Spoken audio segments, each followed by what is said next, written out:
I'm now joined by Dr. Mehmet Oz, who is a heart surgeon and Emmy Award-winning TV host. He's in Adana right now to draw attention to the post-earthquake situation and to the support relief efforts in Türkiye. Welcome to TRT World, Dr. Oz. So many hospitals have been destroyed and damaged. You're a doctor. You're in Adana now. You've also visited hospitals in Hatay. What have you seen? And what do you make of the challenges right now and what lies ahead? The damage on the ground is bigger than you could ever imagine. And all of us are watching the news footage, but I'm telling you, walking through the rubble, it's a lot worse than you could even think possible. And what has happened is that the first line defenders of the public, the nurses, the doctors, the first responders, they were injured in the earthquake. They either died or had members of their family that perished. So many of them are incapacitated. So lots of volunteers have flooded into the region. They're doing the best they can. But for the long-term solution that's required, and it's starting to happen now, you need physicians, nurses, and others assigned here for months on end. I visited Samaritan's Purse, which is a U.S.-based charity organization in Hatay yesterday. They're right next to the big hospital in that city, which is incapacitated because it was destroyed in the earthquake. So other countries are coming to the aid of Turkey. But what's really amazed me is the resilience of the Turkish people, that people on their own, volunteering, were able to come into an area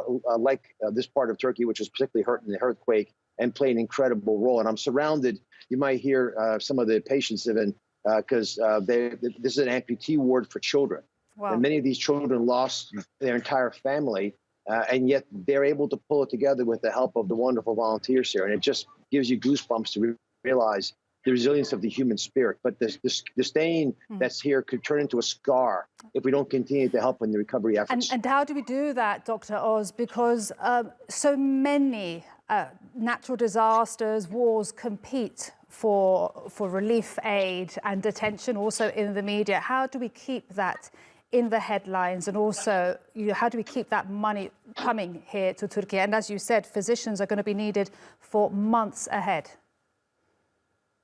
Well, the Turkish people have been very charitable with worldwide relief efforts, often at the top of the list of donor countries. There's been a huge ability of Turkish people taking refugees, which they've done with a lot of appropriate acclaim over the last decade, particularly from Syria, which is right next to where I am. And so Turkey has put in what's required of a nation to participate in the world order. I think it deserves the love and respect of countries all around the world, and it's coming. I think the key question you asked is what happens long term. And the kids around me are going to require prostheses. So we're going to have to build a prosthesis center here because it doesn't exist. Who would have expected this many young people to have lost their limbs? And as someone who's dealt in that area, it's a good example of how we show our care, our love, because we are the safety net for each other.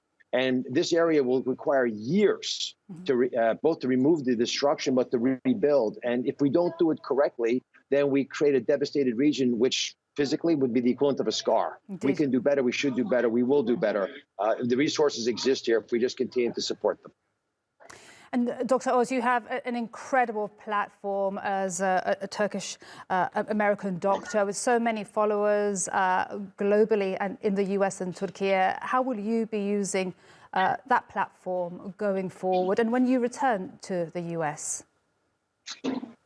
My main goal right now is to ensure that we have financial support coming in from the many wonderful individuals, charitable individuals and organizations around the world. We'll continue that. We need some basic supplies, ranging from blankets to medical necessities, medications. But I think long-term, what's required is for the world financial organizations to realize the investment in this part of Turkey is imperative. If you want to rebuild this country, you have to do that, this part of the country.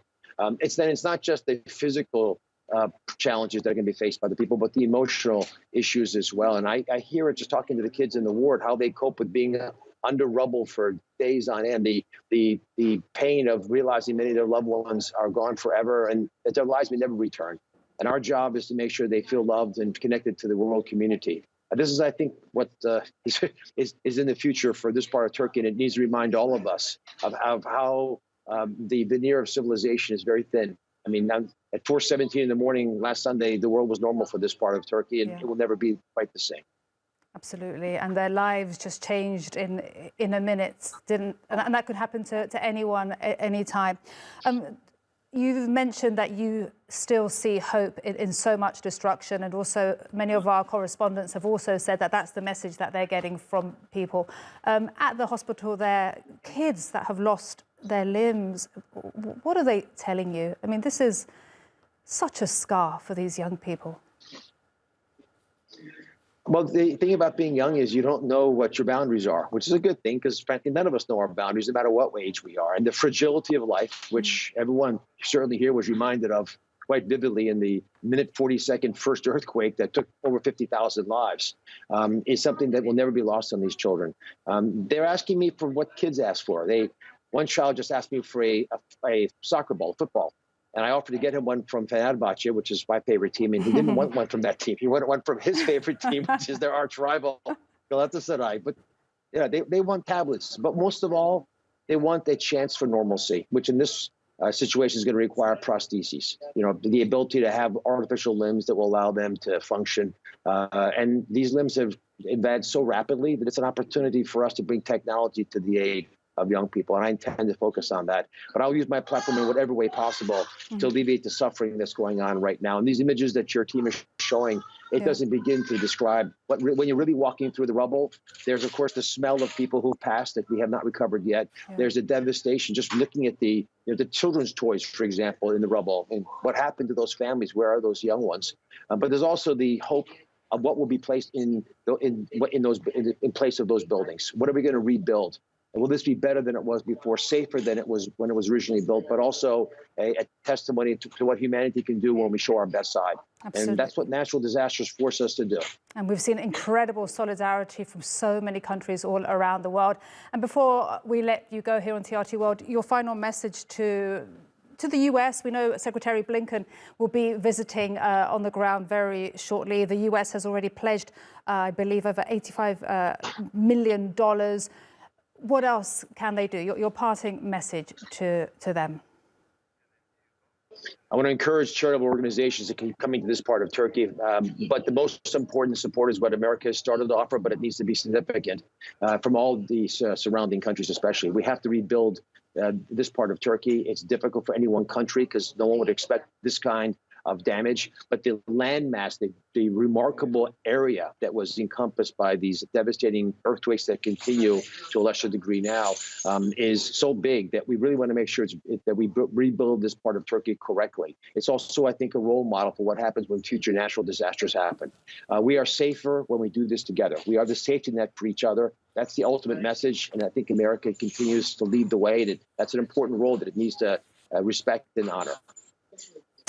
Dr. Oz, it's been fantastic to speak to you, and I hope you do get that football for the young boy there. Which one was it? Was it Fenerbahce? Or which team are you going to get him the football from? Which football team? I've got to find friends, and Galatasaray is his favorite team, and I've got too many friends of mine who love that team. So even though it's not what I would have desired, I have to suck my pride up and get him a Galatasaray ball. I'll get him one from Fenerbahce as well. All right, fantastic. And say hello to them from TRT World, and thank you for your work and your time also here with us today. That was Dr. Mehmet Oz, heart surgeon and Emmy Award-winning TV host, live for us in Adana. Thank you so much. God bless you.